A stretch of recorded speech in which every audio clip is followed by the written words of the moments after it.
to touch and to feel you, mama. Oh, I just can't keep away. In the heat and the steam of the city, eyes got me running and I just can't wait. So say you help me, mama, 'cause it's getting so hard. Oh,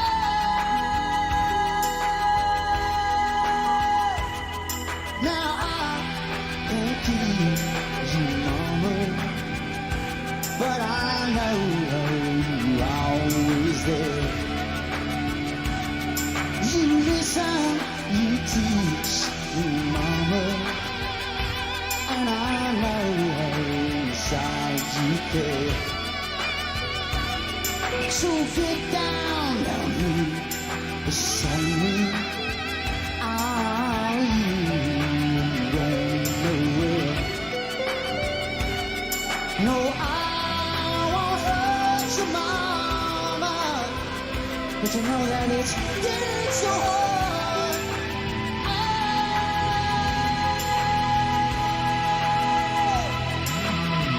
Ha ha ha! Ha ha ha! Ha ha ha! Ha ha ha!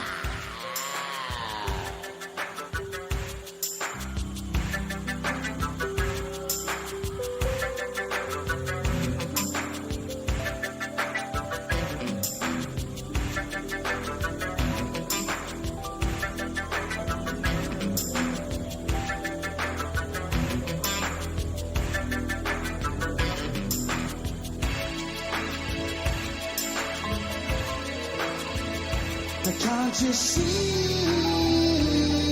me, mama, mama, mama, mama, please? Can't you feel my heart? Can't you feel my heart? Can't you feel my heart? Now listen to me, mama, mama, mama. You're taking away my last chance. So don't take it away. Can you feel my heart? Ha ha ha. Ha ha ha.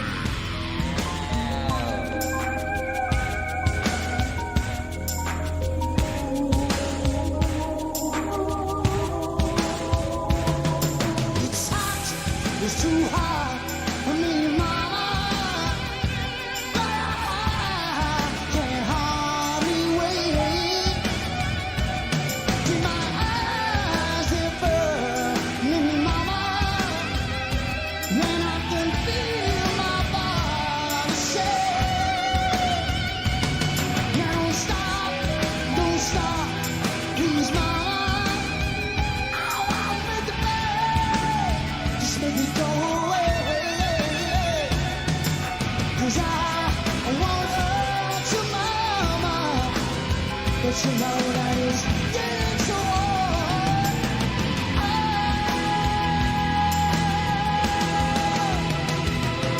You know.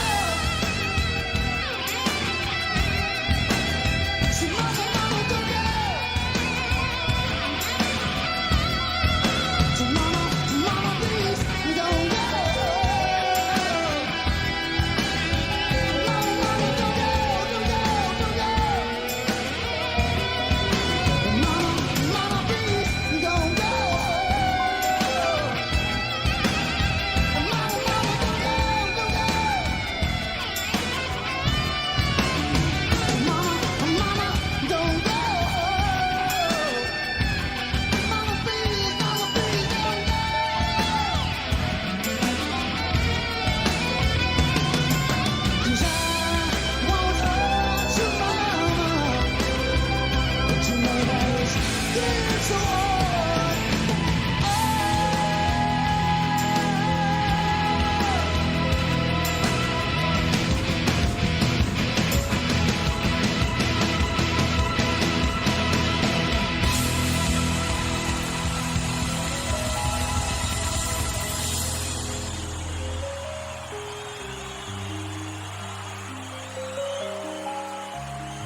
get anywhere out of care.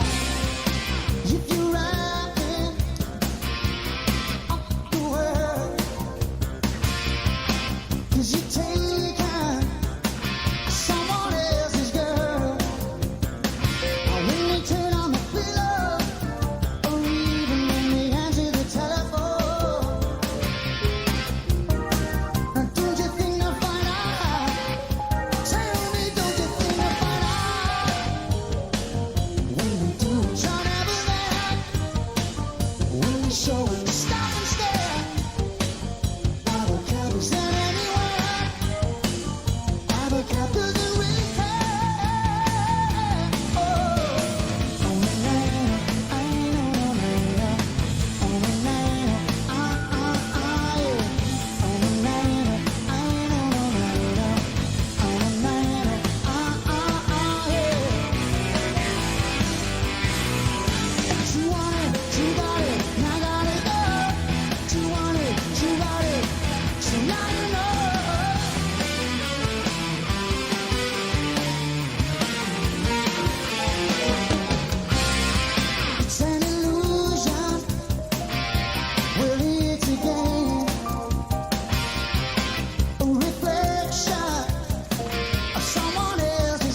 Thank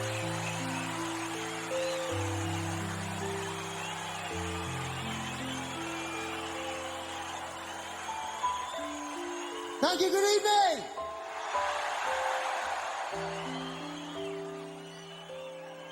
How are you, all right? Thank you very much for coming tonight in such large numbers. It's nice to see you. Right. Tonight, of course, we're going to be playing some of our new songs.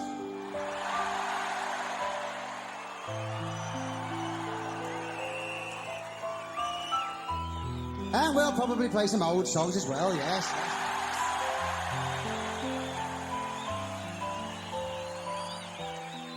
But we're going to carry on with a new song, which is all about the domino principle.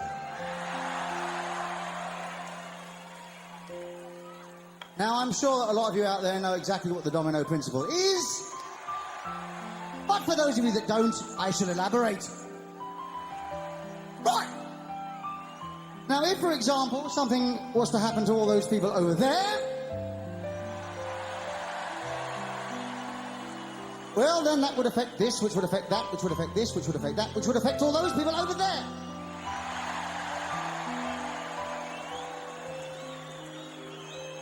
There you have a good example of the domino principle, something happening to those people over there, which affects those people over there. Now, those people over there might not know what happened to those people over there, but nevertheless, those people over there are affected by it. Now, on the odd occasion, it sometimes affects these people down here. And very, very rarely, it affects the very tiny people right up at the very back. They haven't got any friends, have they? But usually it's those people over there affecting these people over here, and people down here. Over there, down here. Down here. Over there, over there. Those people over there, those people over there, these people down here. There you have the domino principle in action. And we've written a song about that, believe it or not, and it's called Domino.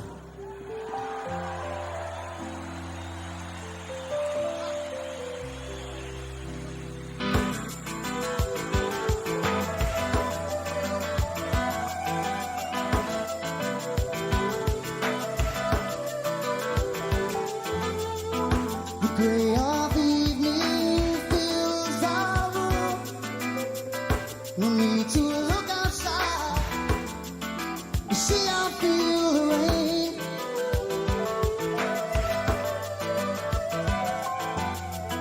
I reached across to touch her, but I know that she's not there.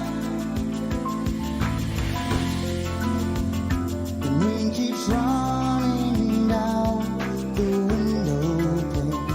Time is running out for me.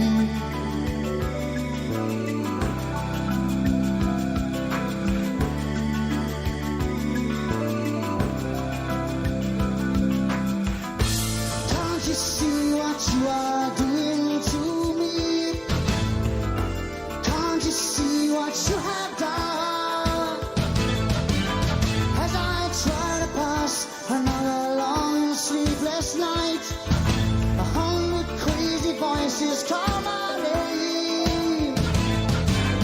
As I try to pass them by, I can almost believe that she is here. Here in the glow of the night. But do you know what you have done? And do you know what you've begun?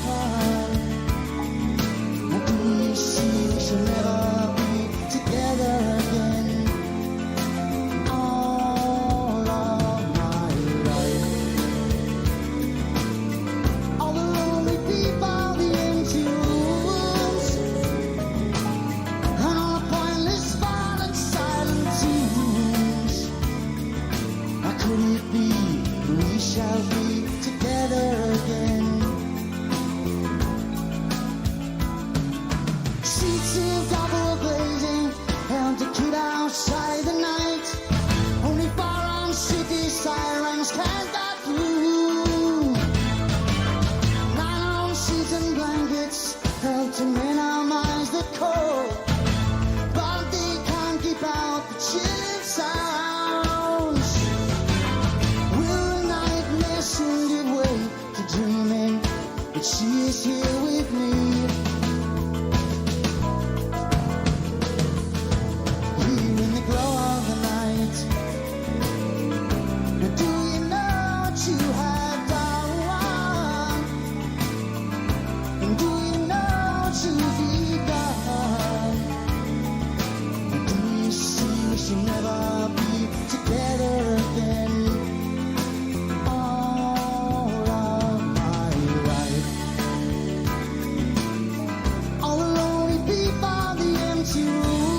in silence and darkness.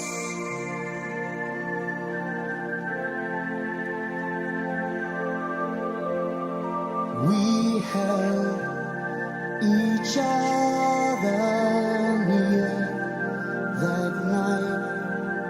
We prayed it would last forever.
Now see what you gonna do.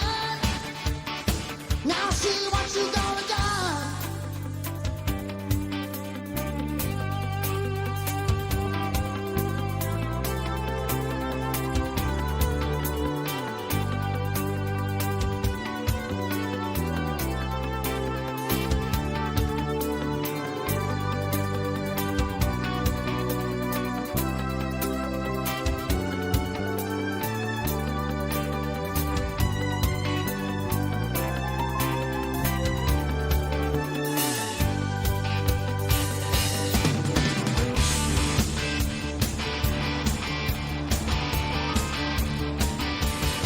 Well, I never did see such a terrible thing that we seen last night on the TV.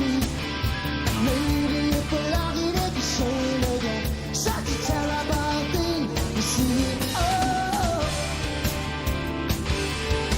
how but there's nothing you can do about the next in line.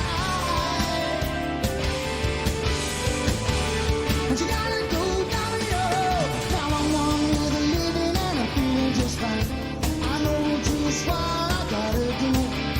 Play the game of happiness and never let on that it only lives on in a song. Oh,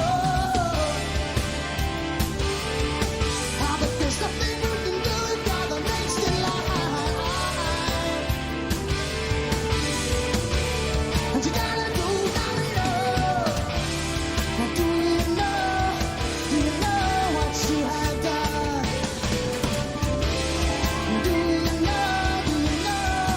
Do you know what you've begun?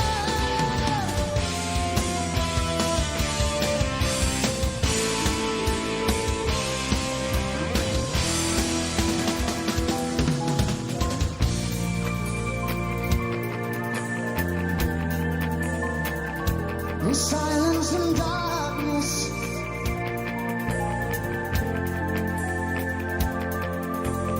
hold each other near tonight and pray He will last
Thank you.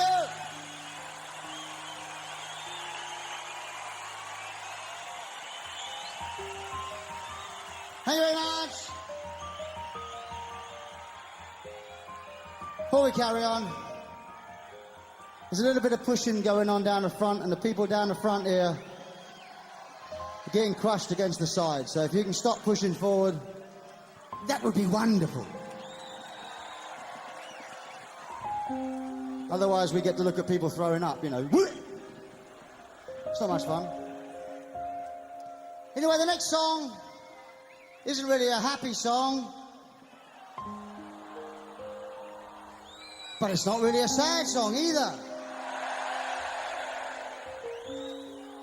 It's actually a song about living with someone that turns out to be a pain in the arse, which I think we've all felt at one time or other. And it goes like this.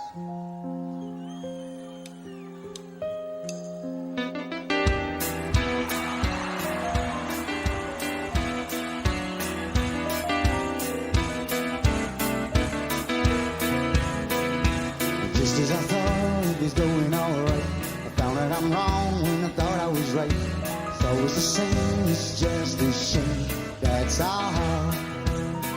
Well, I could say day and you'd say night.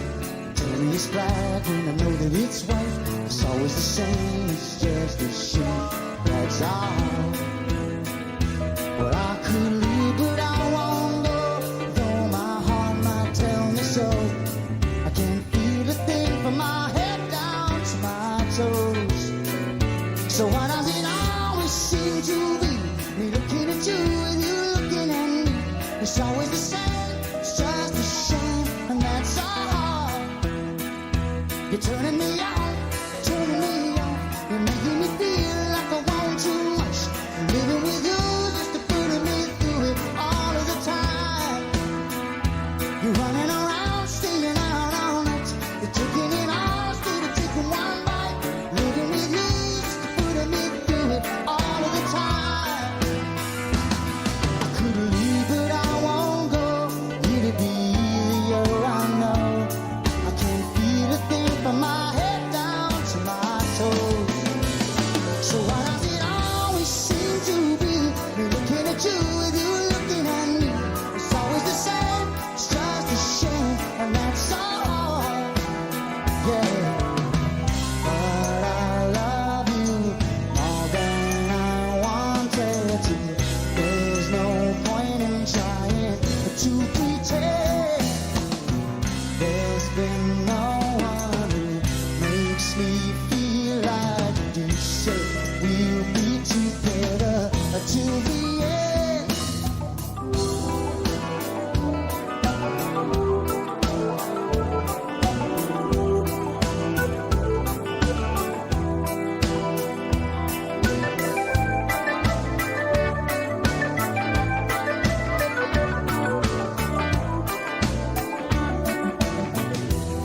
Ooh, yeah, I could leave, but I won't go. Though my heart might tell me so. I can't feel a thing from my head down to my toes. So why does it always seem to be me looking at you and you looking at me?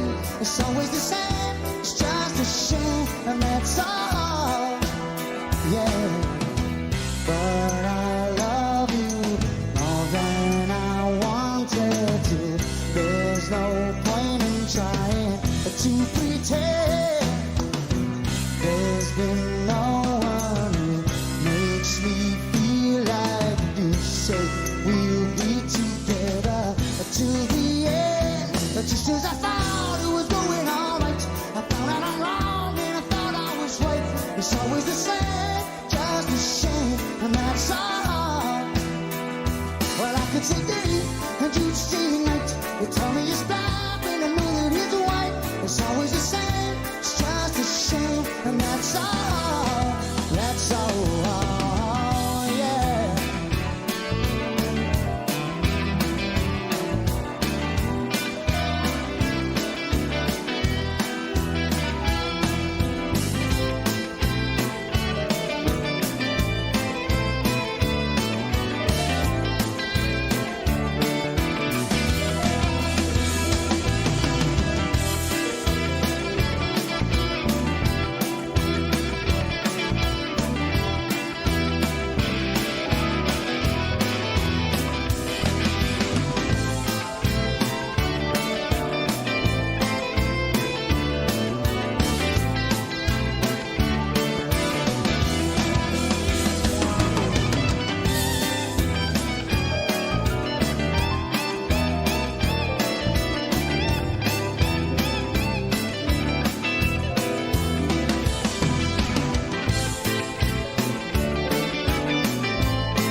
There's too many people making too many problems, but there's not much love to go around.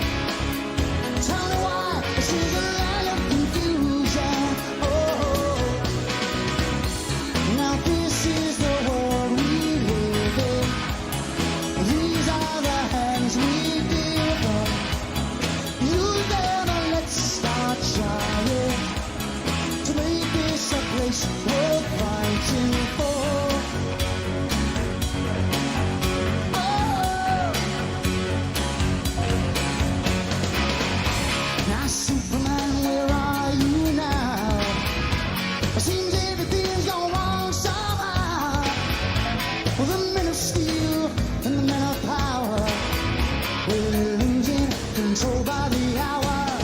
This is our time, this is our place, where we look for the future. But there's not much love to go around. Can't you see, this is the land of confusion. Oh, now this is the world we live in. These are the hands we give them.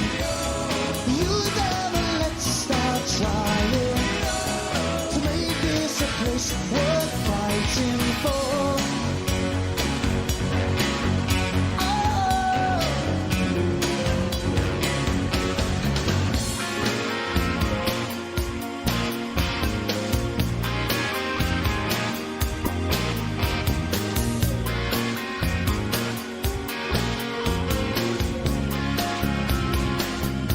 well, I remember long ago was when the sun was shining and the stars were bright all through the night, and the sound of your laughter as I held you tight so long ago.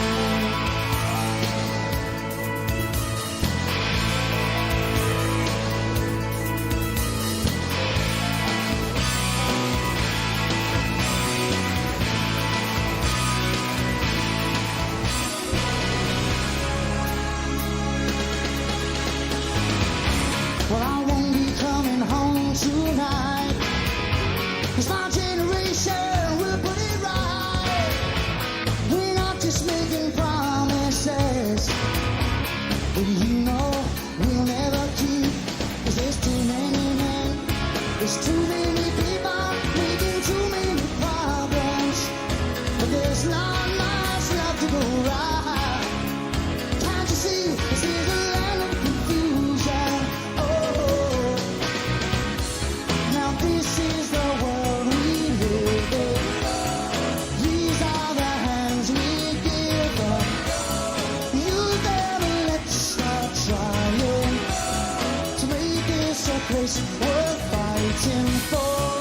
This is the world we live in. These are the names we give them.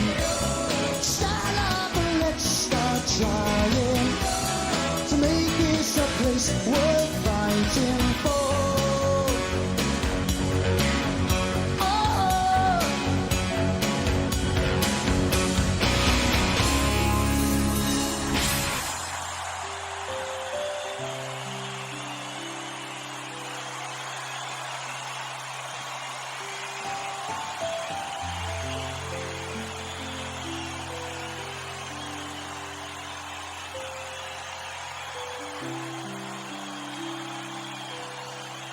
thank you.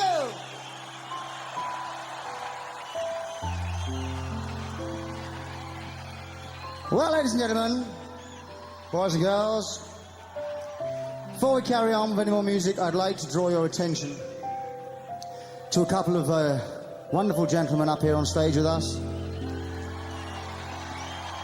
For those of you that might not know too much about Genesis, we are in fact on record, Tony, Mike and myself. But for the last 9 years, when we've come on tour, we brought this young man with us. Would you welcome, please, on the guitar and the bass guitar from Milwaukee, Wisconsin, Mr. Fabulous himself, Mr. Daryl Stammer.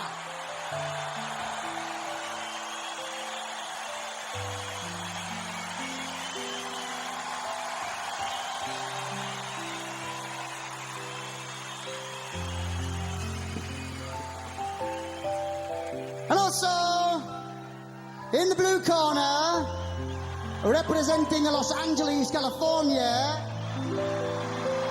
would you welcome, please, celebrating his 10th year with us this year, the backbone of Genesis Live on the drums, Mr. Chester Thompson.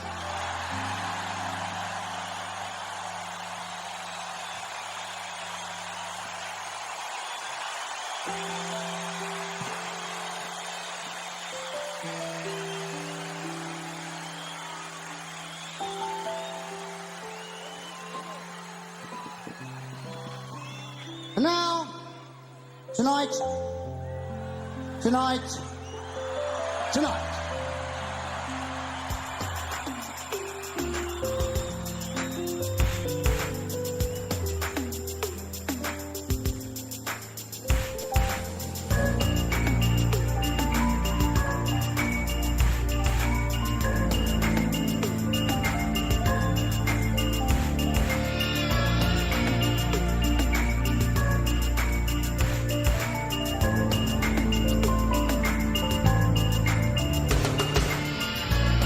Coming down like a monkey, but it's alright. It's like a load on your back that you can't see, but it's alright. Gotta shake it loose, cut it free, just let it go, just get it away from me.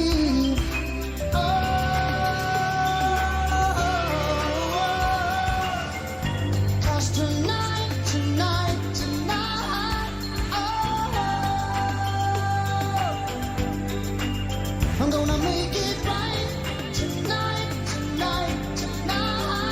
Oh,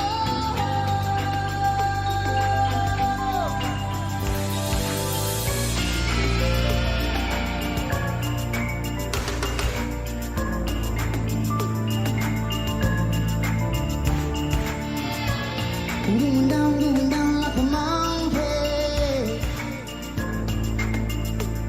but it's alright. Try to pick yourself up and carry that away that you can't see. But you know it's alright. It's like a helter-skelter going down and down, round and round. Just get it away from me.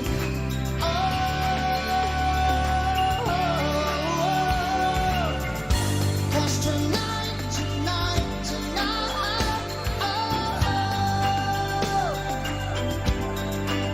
I'm gonna make it right tonight.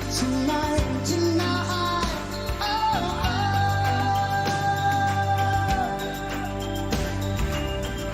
I got some money in my pocket, it's about ready to burn. I don't remember where I got it, I gotta give it to you. So please answer the phone, 'cause I'll keep calling, but you're never home. What am I gonna do?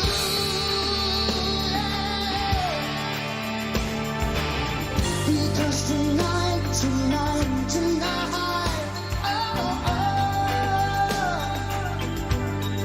yes, I'm gonna make it right tonight.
you keep telling me you're gonna help me.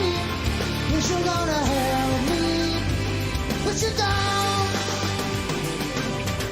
Well, now I'm in too deep. You see, it's got me stuck that I just can't sleep. Oh, get me out of here. Please, someone get me out of here.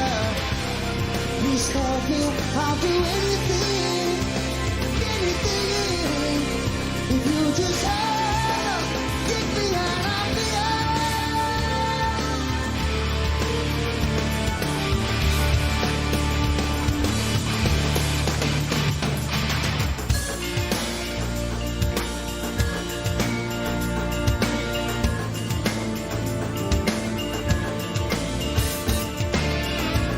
I'm coming down like a monkey.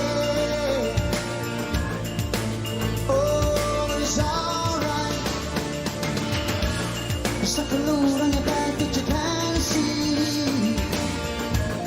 Oh, it's alright. It's trying to shake it loose, cut it free. Just let it go. Just get it away from me.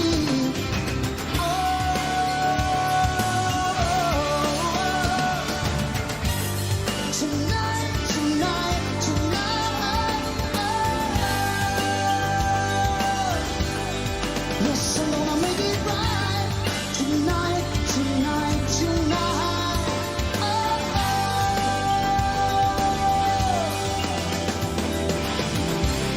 Now please get me out of here.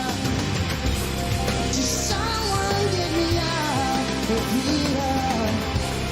Please help me, I'll do anything, anything. If you just help, get me out of here. Tonight, oh, oh. Yes, I'm gonna make it right. Tonight, tonight, tonight. Oh,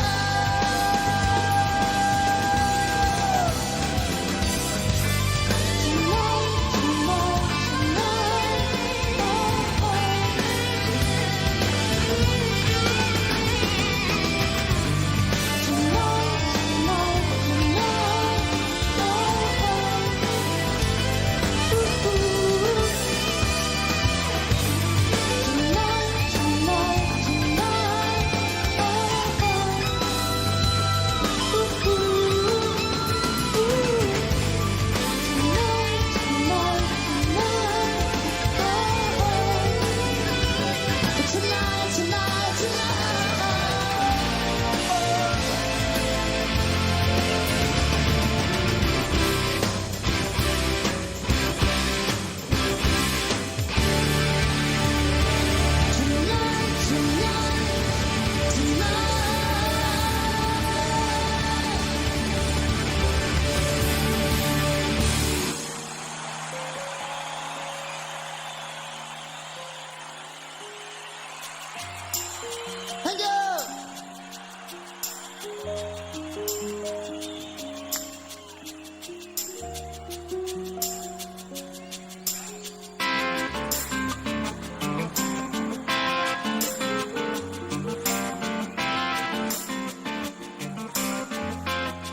I say that emotions are something we don't share?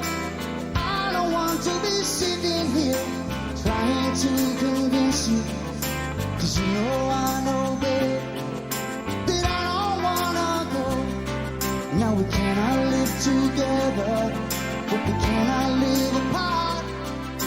And that's the situation, I've known it from the start. But every time that I look at you, well, I can see the future. And you know babe, ooh, that I don't wanna go.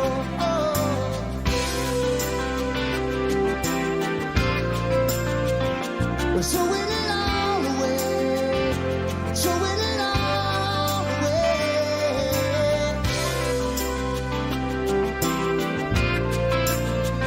Is there nothing that I can say to make you change your mind? I watch the world go round and round, and I see mine turning upside down.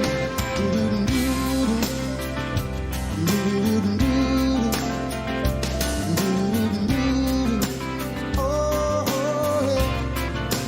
So we it all away.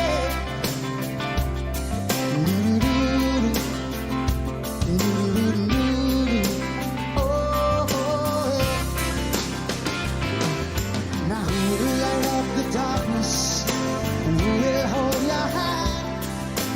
Who will find you the answers when you don't understand? But why should I have to be the one who has to convince you? 'Cause you know babe, that I don't wanna go. Someday you'll be sorry, someday when you're free, the memories will remind you that our love was meant to be.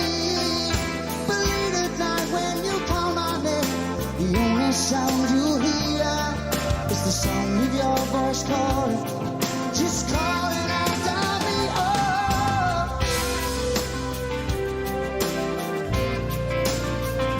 we're throwing it all away, throwing it all away.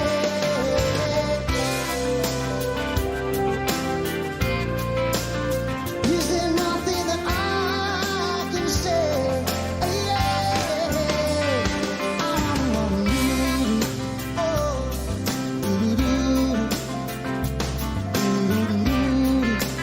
oh, yeah. Throwing it all away.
Say I love you, need I say I care? Need I say that emotions are something we don't share? But I don't want to be sitting here trying to convince you, 'cause you know babe, ooh, I don't, no, I don't wanna go.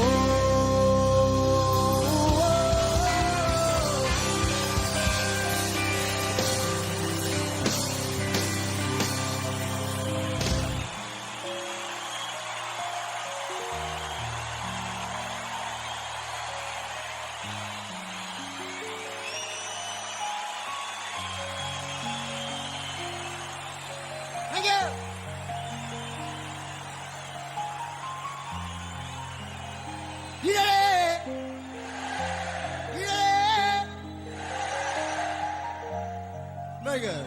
Very good.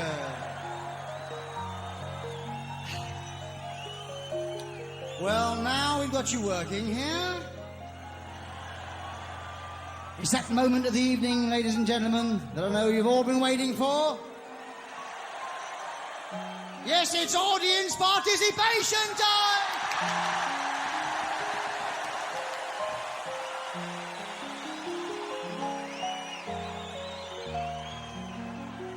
Right.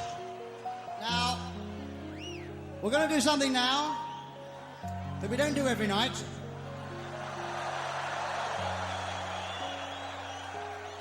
Now, would I lie to you? Very nice. All right, we've done it before a couple of times. We did it last night. And the night before that. And probably the night before that. Actually, we've done it most nights. But I don't know about you, but I feel a very strong communication going on here tonight. Do you feel it? Do you feel it? Tell me, do you feel it? Lordy, lordy, lordy. Well, what we're going to try and do is something very special. We're going to try and get in touch, all of us, with the other world.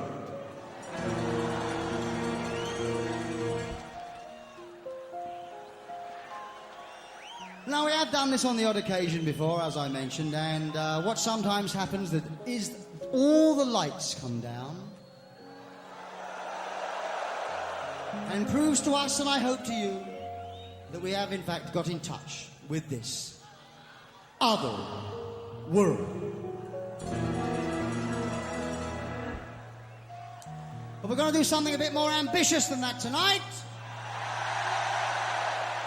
We're going to try, together, all of us, to levitate the entire Wembley Stadium complex. Sounds pretty ambitious, I know, but I think we can do it. Do you think we can do it? Okay, levitate the entire thing, all you guys, all of us up here, bring it up to the lights. Okay. Now, the only thing you've got to do is we've all got to do this, okay? We've all got to get into this thing, man. Okay? Wait for it, wait for it. Anticipation is half the fun, I've been told. Right. So everybody, hands in the air first.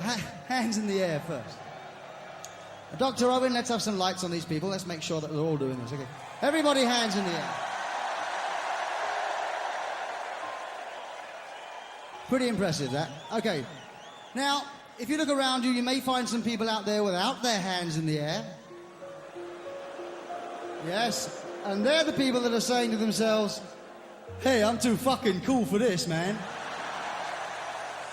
I'm too fucking cool, man. You know? Now, if you see someone that's been too cool, give them a quick elbow in the groin, and I'm sure they'll put their hands up in the air, okay? Let's all be uncool tonight, okay?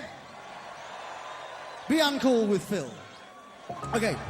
Now, the next thing is everybody go with me.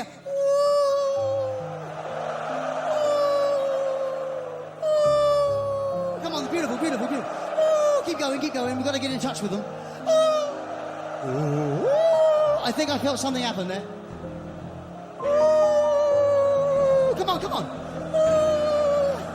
I think I felt something moving. Yes, I think something's happening. The other world.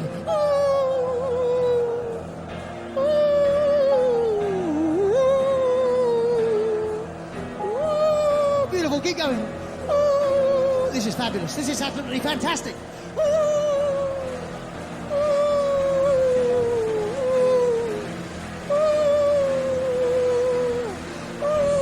Yes, yes.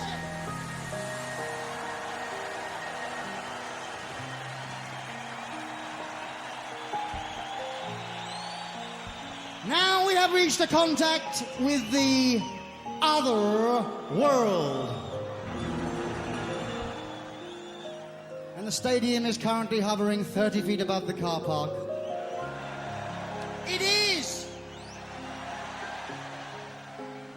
And we have reached a very strong contact with the other world. Well, we've written a song about that as well. And it's called Home by the Sea.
pictures of delight, things that go to make up a life.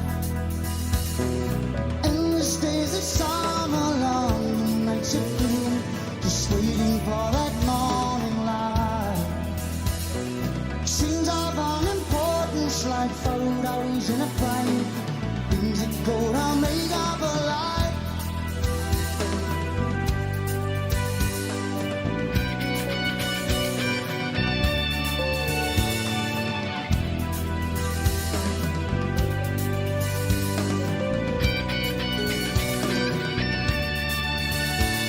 As we relive our lives in what we tell you. Oh,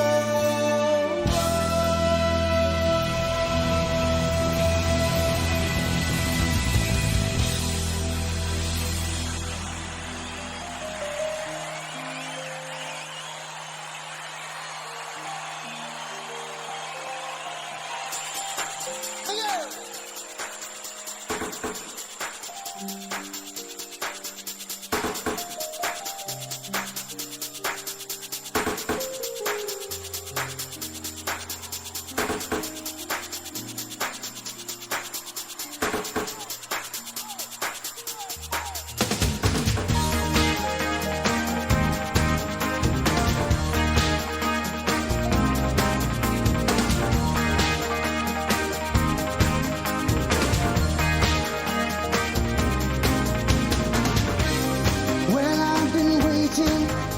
I've been waiting for so long,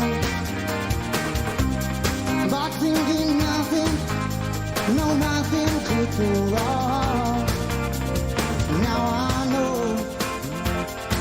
she's got a built-in ability to take everything she sees. And now it seems I'm falling for her. She's in the hand and busy about touch it. She reaches in and grabs right hold of your heart. She sees the hand and busy about touch it. It takes control and slowly tears you apart. I don't really know her, I only know her name.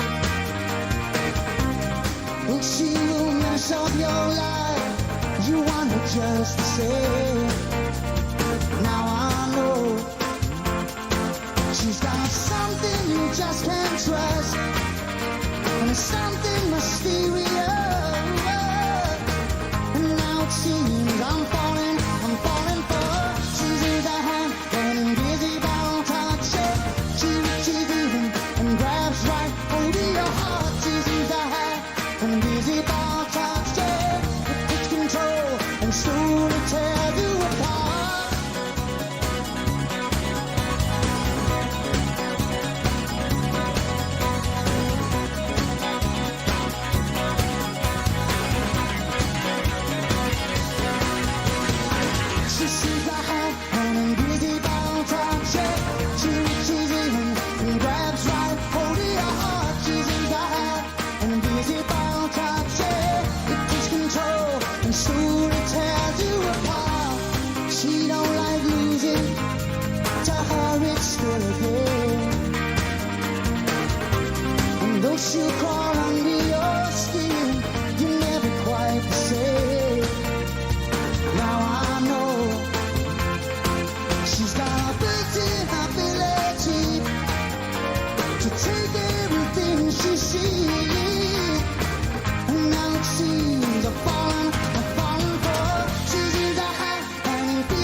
she's in the heart, that invisible touch. Yeah, yeah.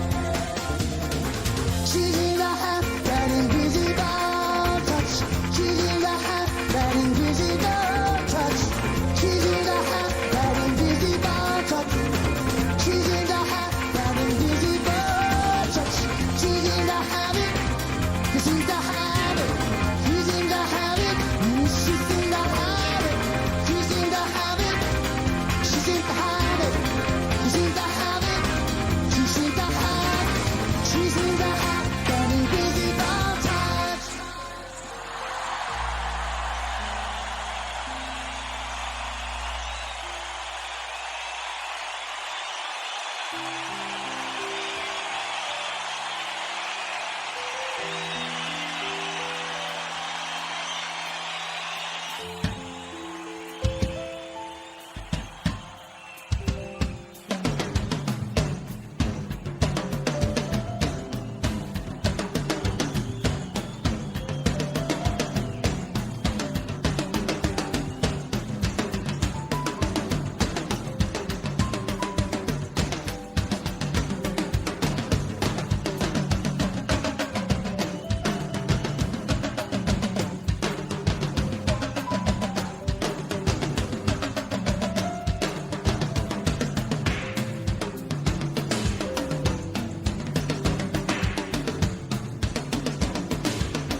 Thank you very much.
We're so pleased to be here tonight. And we're so proud to be back here in our hometown of London, England.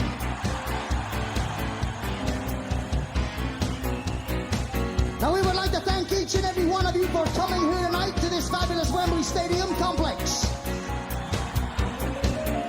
And we hope you had a good time. Now we all gathered here tonight exclusively for your entertainment value. And we hope you enjoyed yourselves this evening. Now before we go, I said, before we go, we'd like to leave you with something that we truly believe in from the bottom of our hearts. And that is that I believe that each and every man, every woman, every boy, every girl, every little bitty tiny furry animal out there tonight all need somebody to love. Now tell me, would I be correct in that assumption? Good. Well, I have a question for you. All those people out there on the side, on the stand up there, do you need someone to love? How about you people over there on that stand, on that side, do you need someone to love? How about the tiny people right up at the very back? Do you need someone to love? There they are. How about you people down here on the field? Do you need someone to love? Okay, I was just asking. Even that guy down there, he needs someone to love. Sure he does, look at him. He needs someone to love. Well, that takes care of you people, but did you know that Mr. Darryl Sturmer here, he needs someone to love?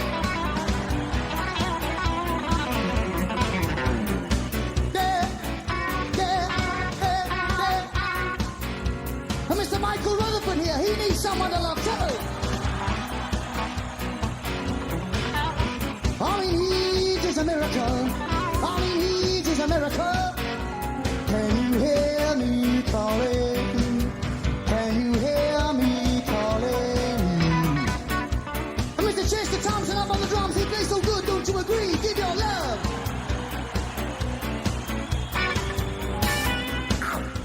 I feel good.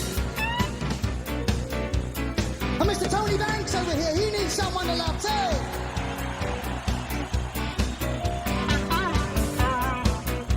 Even I need someone to love, you know what I'm trying to say? We all need someone to love, let's be honest here. Let's be honest with each other and let's lay it all open out on the cards on the table. We all need somebody to love. All right, now before we go, we'd like to leave you with some of the immortal words of Jake and Elwood Blues. And also that best, the fabulous Mr. Solomon Burke, who personally came to me, said to me, he said, Phil, this is good, he said,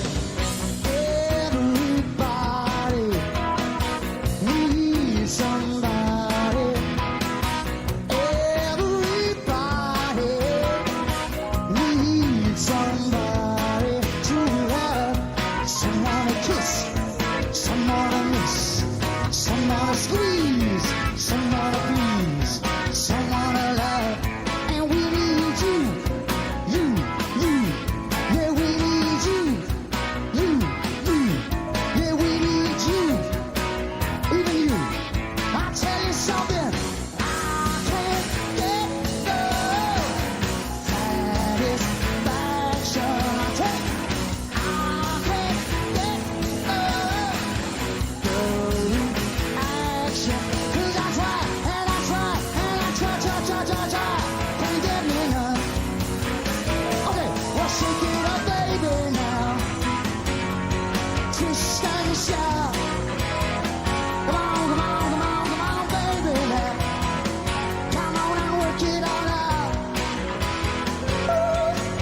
Twist so good, you know you twist so fine. Come on and twist a little closer now, and let me know that you're mine. Okay, you guys,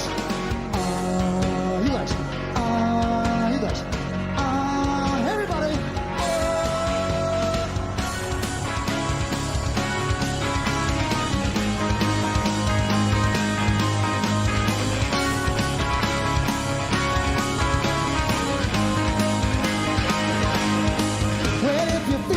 You can go on, because all of your hope is gone, and your life's filled with much confusion, 'cause happiness is just an illusion. I know what you're thinking, you're out there on your own. Darling, reach out. Come on, girl, reach out to me. Reach out to me.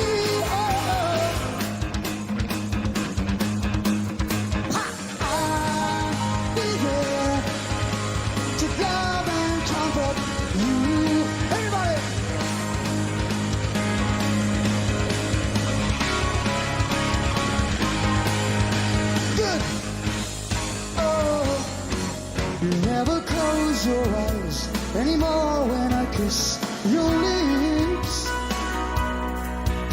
There's no tenderness before your fingertips.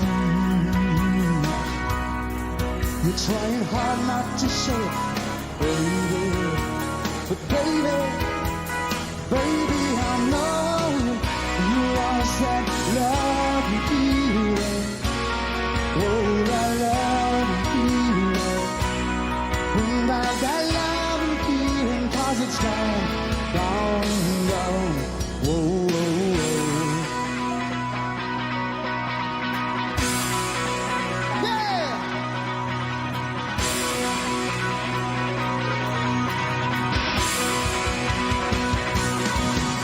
Ever since I was a young boy, I played the Super Bowl.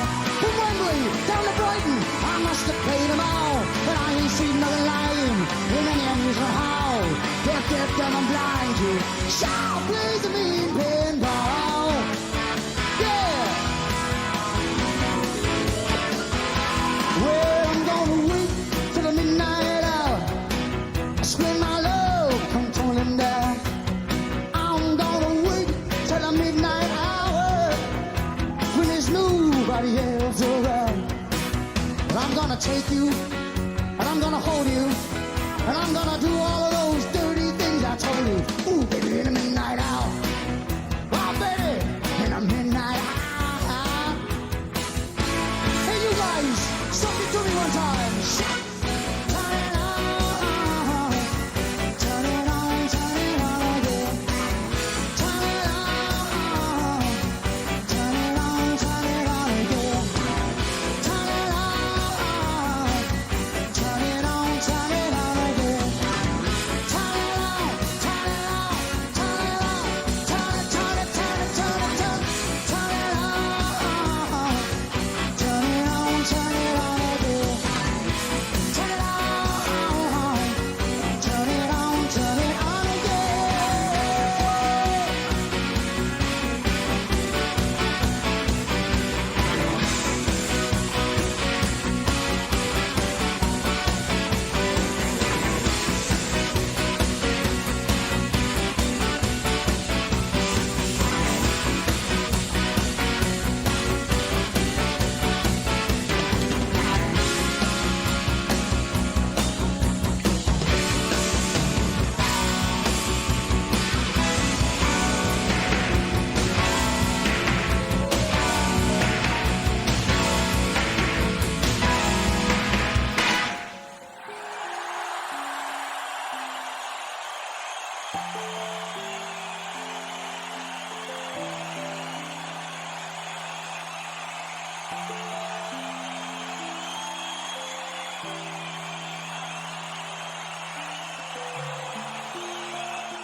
Thank you very much.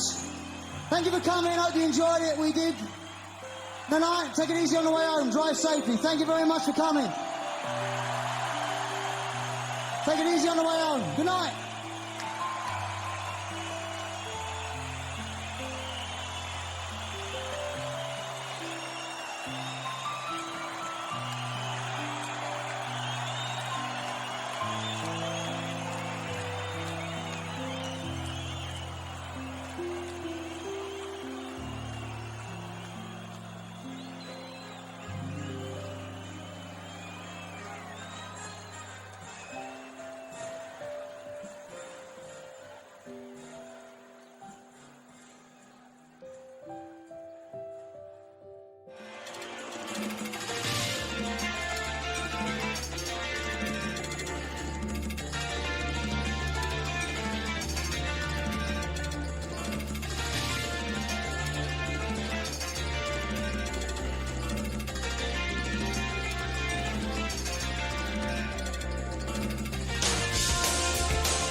Justice delayed is justice denied. You've heard this phrase before, right? But what if I told you that the book of Nahum rewrites it with a chilling twist? Justice delayed is not justice denied. That's what this book is about. It's not a warning, it's not a plea for repentance, and it's certainly not an invitation to change. It's a verdict. Picture this, a nation so powerful that it crushed every enemy in its path. Its warriors were feared, its cities impenetrable, and its wealth limitless. Nineveh, the mighty capital of Assyria, seemed invincible, but God had seen everything. Their cruelty, their arrogance, their blood-soaked empire built on the bones of the weak. And now their time was up. What makes Nahum's prophecy so terrifying? Unlike Jonah, there's no second chance, no call to repentance. The judgment is final. God had once spared Nineveh when Jonah preached repentance, but they squandered that mercy. Now there would be no escape. The question is, why did God wait? And why does this matter for us today? Could this same judgment be waiting for nations today? Could the empires of our time, powerful, wealthy, seemingly untouchable, be standing on the edge of destruction without even realizing it? What happens when a nation refuses to change, when it mistakes God's patience for His approval? We put timestamps for each section in the description, so you can easily go to the topics that interest you the most. If this deep Bible stories video gives you a fresh perspective, share it with someone who needs to hear this message. And don't forget, we've converted our most popular videos into ebooks, so check the link in the description. If you'd like this video in ebook format, let us know in the comments.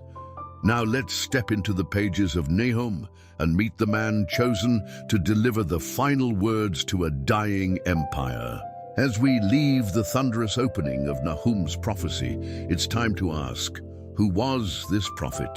Who was the man chosen to deliver such a terrifying message of doom to one of the most feared empires in history?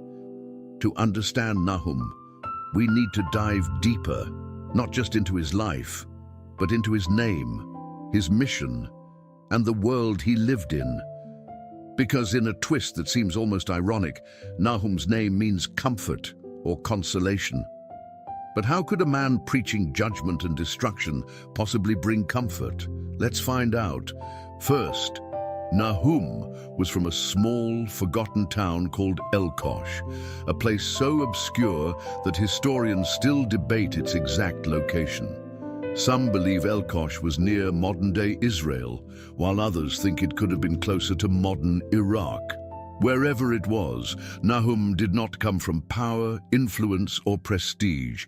He wasn't a king's advisor or a wealthy merchant. He was an ordinary man sent to deliver an extraordinary message. And that message wasn't just dangerous, it was outright deadly. You see, Nahum lived during a time when Assyria was at its peak. This was no crumbling empire gasping for breath. Assyria was a terrifying superpower known for its brutality. They didn't just conquer nations, they annihilated them. They burned cities to the ground, impaled prisoners on stakes, and exiled entire populations. To speak out against Assyria was like standing in front of a tidal wave and daring it to stop. But Nahum wasn't afraid. His message wasn't rooted in politics or rebellion, it was rooted in God's justice. And that justice had been brewing for over a century.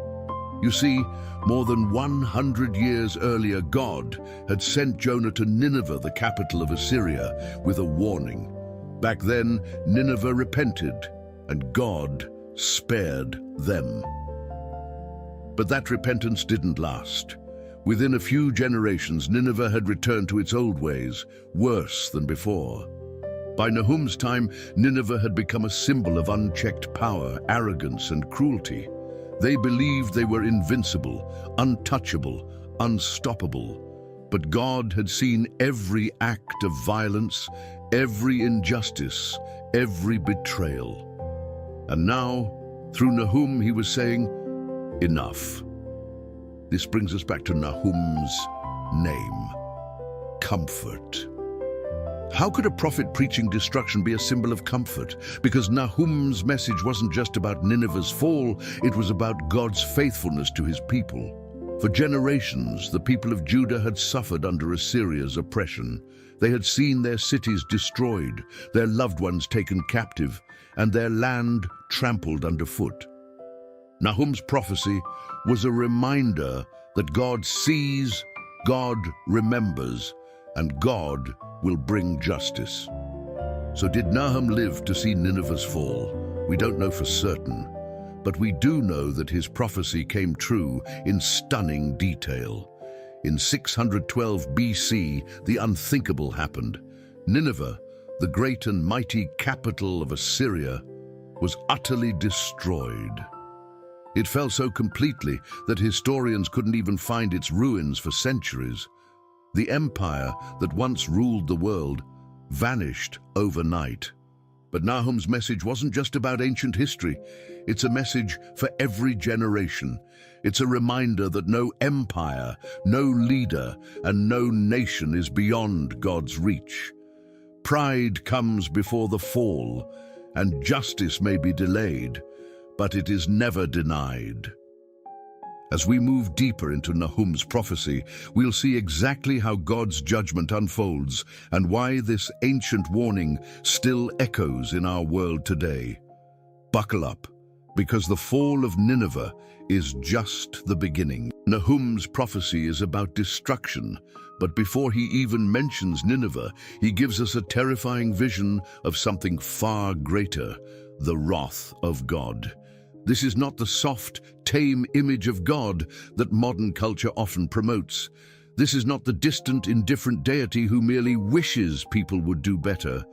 No, this is God as a warrior. This is the Almighty whose patience has reached its end, whose justice will no longer be delayed. The world has mistaken his mercy for weakness, and now they will see just how powerful he truly is. Nahum's opening chapter doesn't read like a traditional prophecy. It reads like a war hymn, like thunder rolling across the heavens, shaking the very foundations of the earth. This is not just about Nineveh.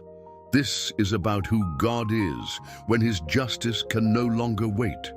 The Lord is slow to anger but great in power. The Lord will not leave the guilty unpunished. Nahum 1:3. These words should comfort the faithful and terrify the wicked.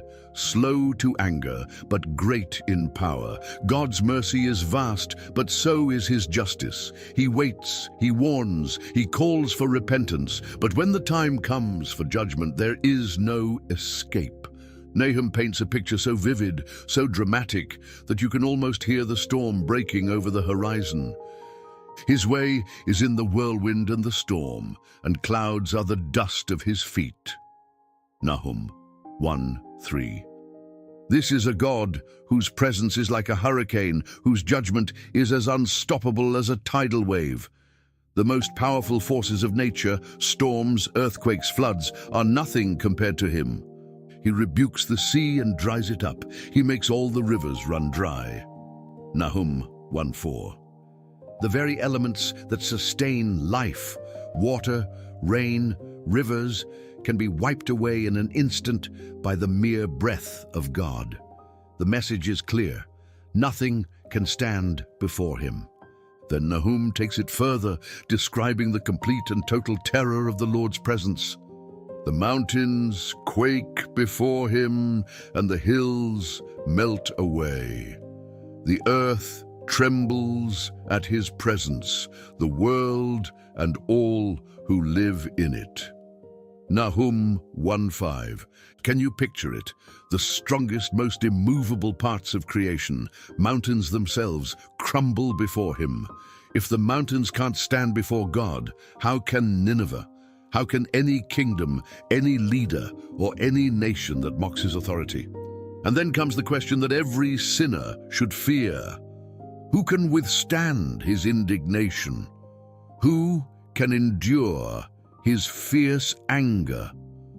Nahum 1:6.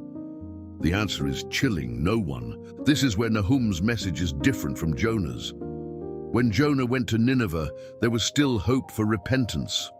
But now, it's too late. God's patience has ended.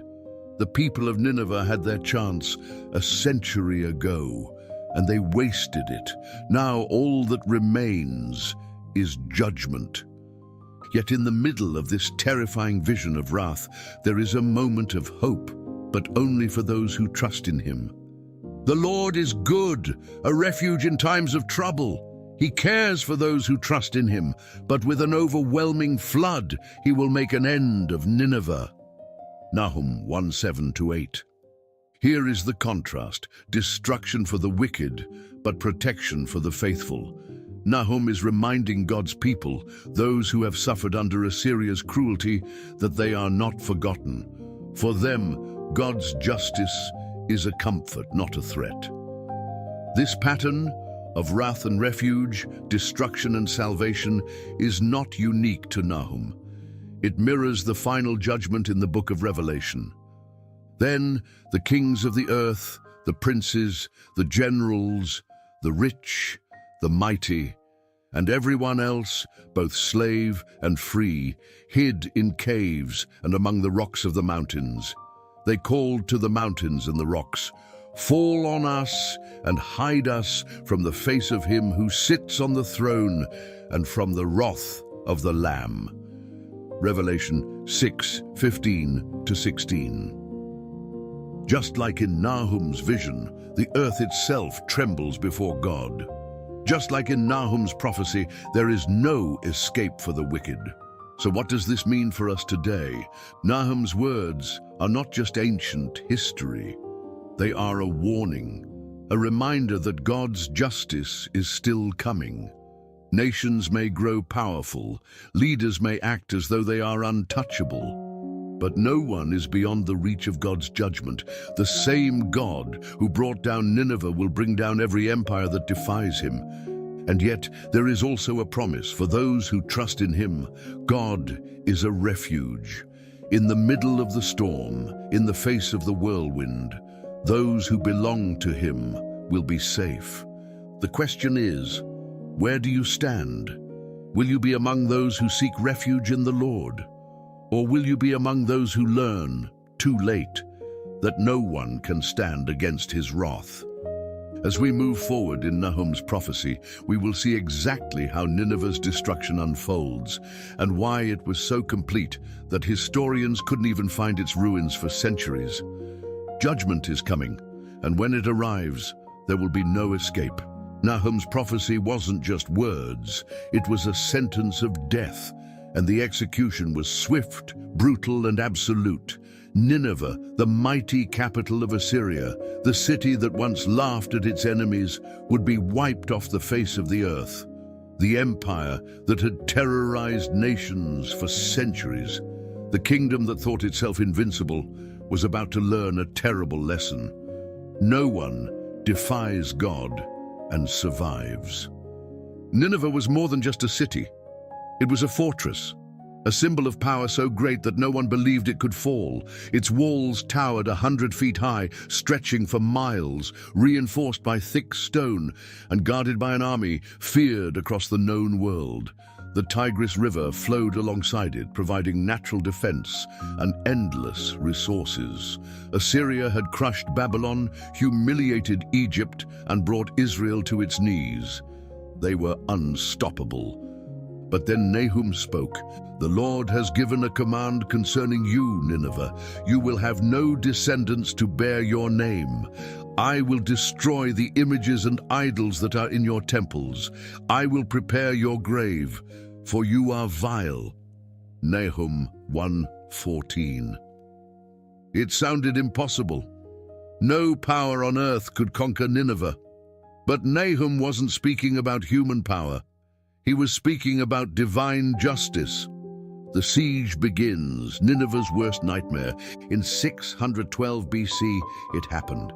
The Babylonians, the Medes, and the Scythians, nations that had once feared Assyria, joined forces for one purpose: to erase Nineveh from history.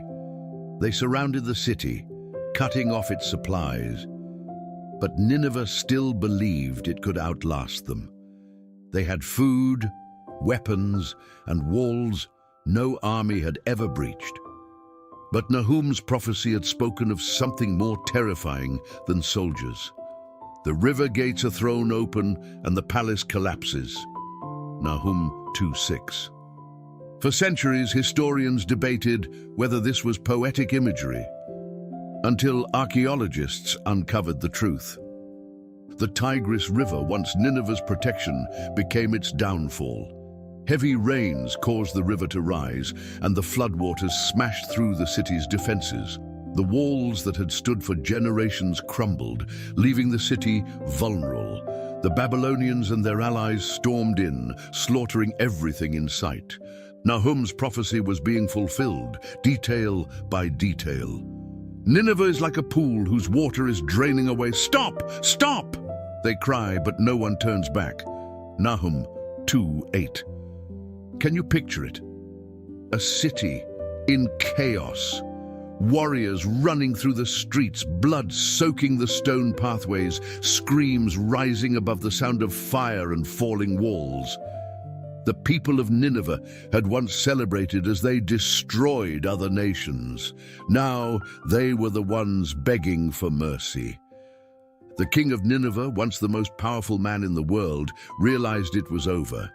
In despair, he gathered his wealth, gold, silver, treasures stolen from nations, and set fire to his own palace, choosing death over capture.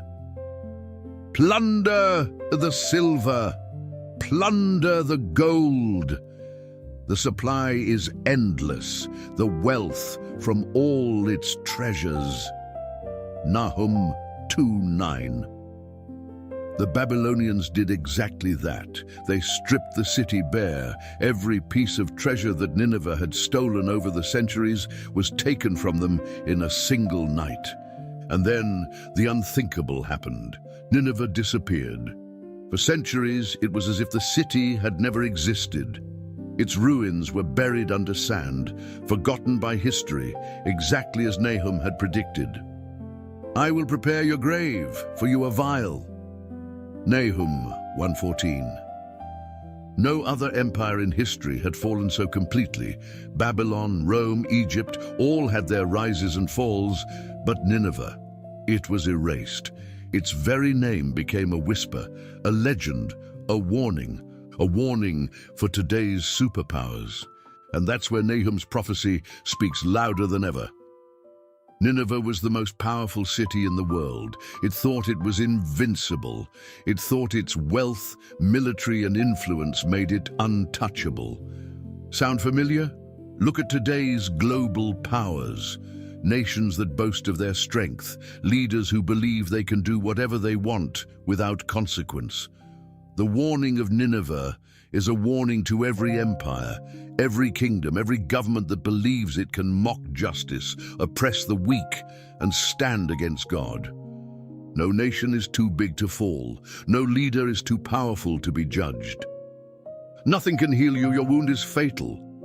All who hear the news about you clap their hands at your fall, for who has not felt your endless cruelty? Nahum 3:19.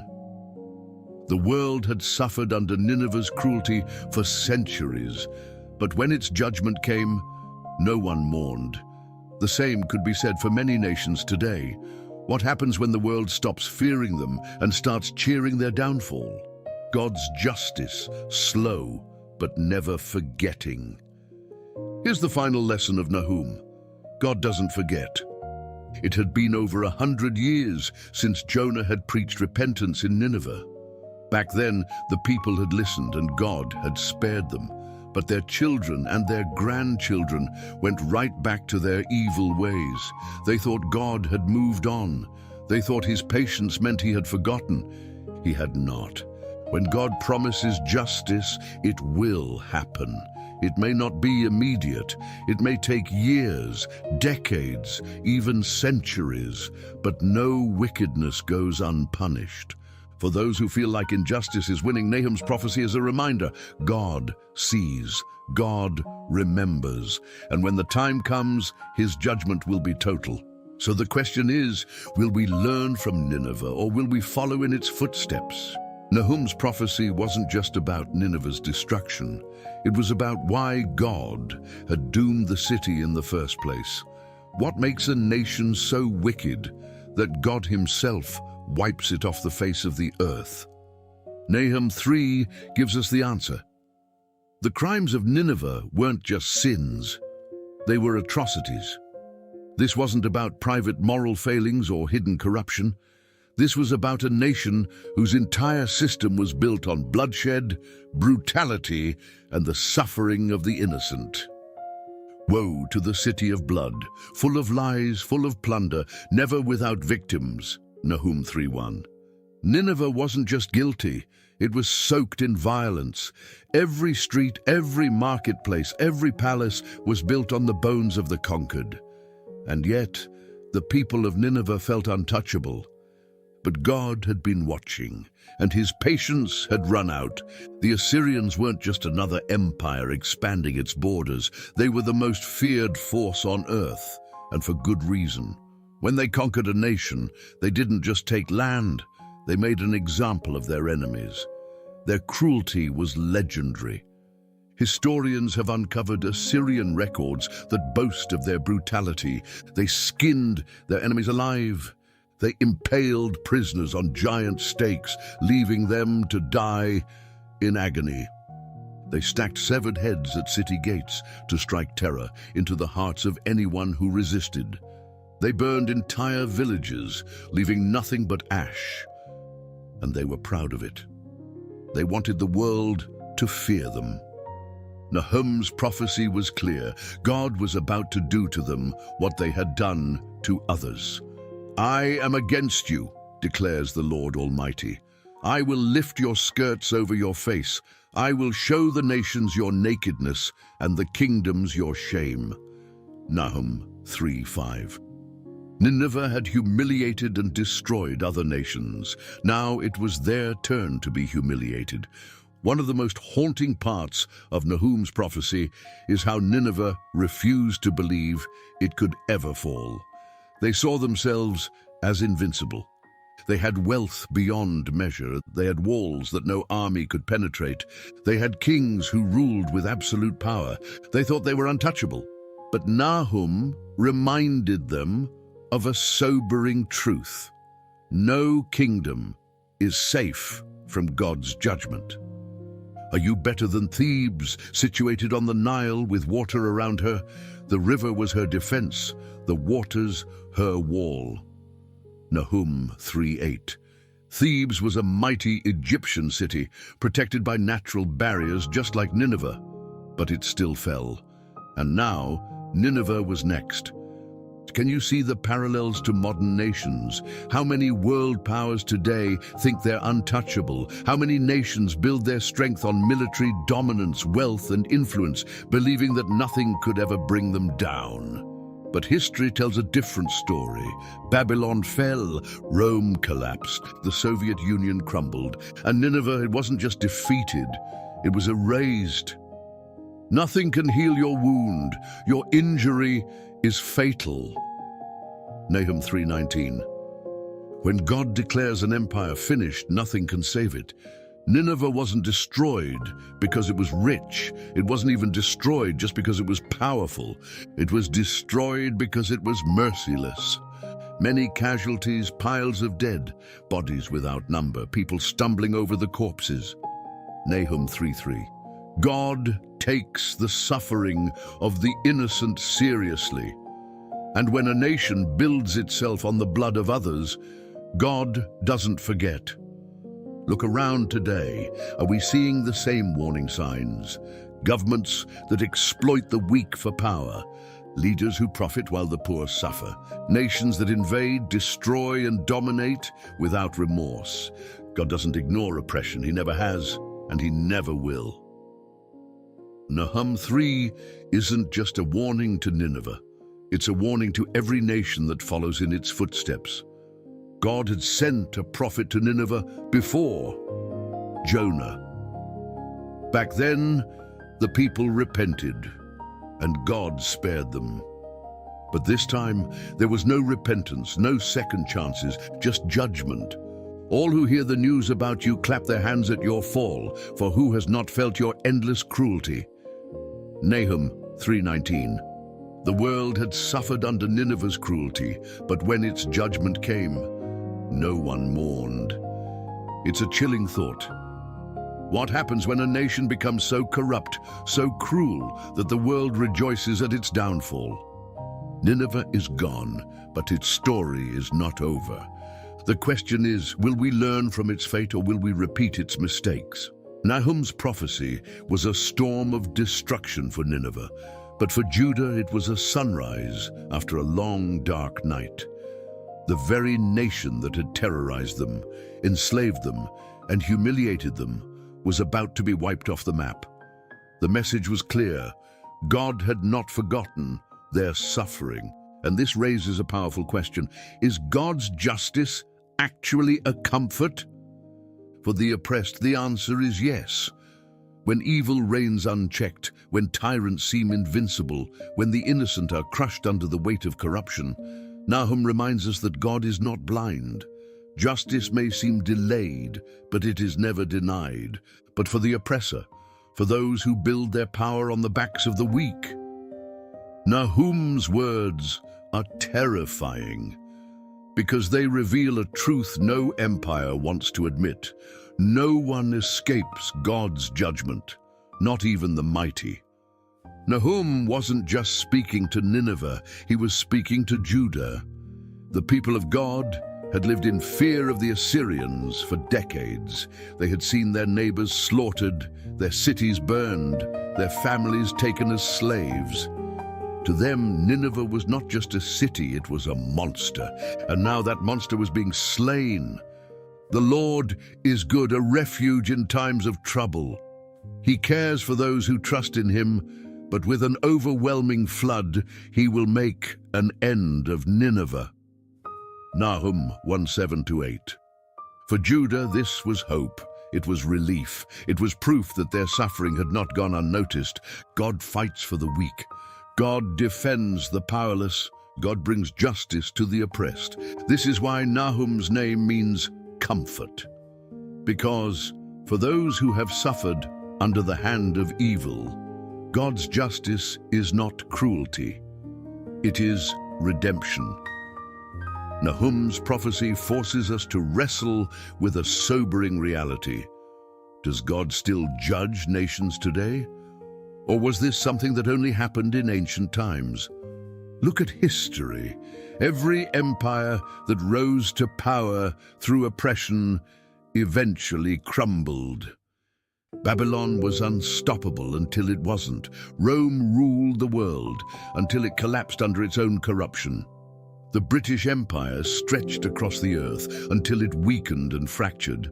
The Soviet Union controlled millions until it collapsed almost overnight. No empire lasts forever. When nations abandon righteousness, oppress the weak, and turn their backs on truth, they are writing their own downfall. It's happening even now. We see the signs, the same sins that doomed Nineveh. Greed, arrogance, violence, corruption are alive today in nations across the world. And yet, world leaders act as if they are invincible. They think their wealth will protect them. They think their armies will defend them. They think their power will last forever. Nineveh thought the same thing. And where are they now? Nothing can heal your wound, your injury is fatal. Nahum 3:19. When a nation reaches the point of no return, God doesn't have to send fire from heaven. He simply removes his hand of protection, and the empire collapses under the weight of its own sins. Nahum's prophecy wasn't just about Nineveh. It was a preview of something bigger, a glimpse of final judgment. The Lord will take vengeance on his foes and vent his wrath against his enemies. Nahum 1:2. Nahum paints a picture of a world where evil is completely wiped out, where every corrupt ruler, every abuser of power, every oppressor is brought down. And this is exactly what the Bible tells us will happen when Jesus returns. In Revelation 19, we see a warrior riding on a white horse. His name, Faithful and True. His mission, to bring justice to the earth. With justice, he judges and wages war. His eyes are like blazing fire, and on his head are many crowns. Revelation 19:11-12. This is Jesus as the conquering king, the ultimate fulfillment of Nahum's vision. The fall of Nineveh was just a shadow of what is coming, a preview of God's final victory over evil. And this leaves us with a choice. Nahum's message is clear. God will bring justice. The only question is where we stand when it happens. Are we like Nineveh, living in arrogance, blind to the warning signs? Or are we like Judah, trusting that God will deliver his people? The answer determines whether we face God's wrath or his refuge. Nahum ends with these words, "Look, there on the mountains, the feet of one who brings good news, who proclaims peace." Nahum 1:15. For those who trust in God, there is hope beyond judgment. There is peace beyond destruction. There is a kingdom that will never fall. The question is, are we ready for it? No empire, no king, no nation that builds its power on violence, corruption, and arrogance will stand forever. Nineveh thought it was untouchable. Its walls were thick, its armies strong, its wealth limitless. But when God declared its time was up, no fortress could save it, and it was wiped from history. Nahum's prophecy is not just ancient history, it's a warning that echoes through the ages. The question is, will we listen? Today, we see powerful nations rising on the same sins that brought Nineveh to ruin. Injustice, greed, oppression, and godlessness. They mock morality, celebrate evil, and act as if nothing can touch them. But God is watching. His justice may seem slow, but it is never late. And yet Nahum's message is not just about judgment, it is about hope. For those who trust in God, justice is not something to fear. It is a promise of deliverance. It means that the pain of the oppressed will not last forever, that evil rulers will not reign forever, that injustice will not stand forever. So the final question is, where do we stand? Will we trust in God's justice, or will we try to escape it? If this deep Bible stories video has given you a fresh perspective on the book of Nahum, share it with someone who needs to hear this message. We've also converted our most popular videos into ebooks, so check the link in the description. And if you'd like this video in ebook format, let us know in the comments. Nineveh ignored the warning. Will we?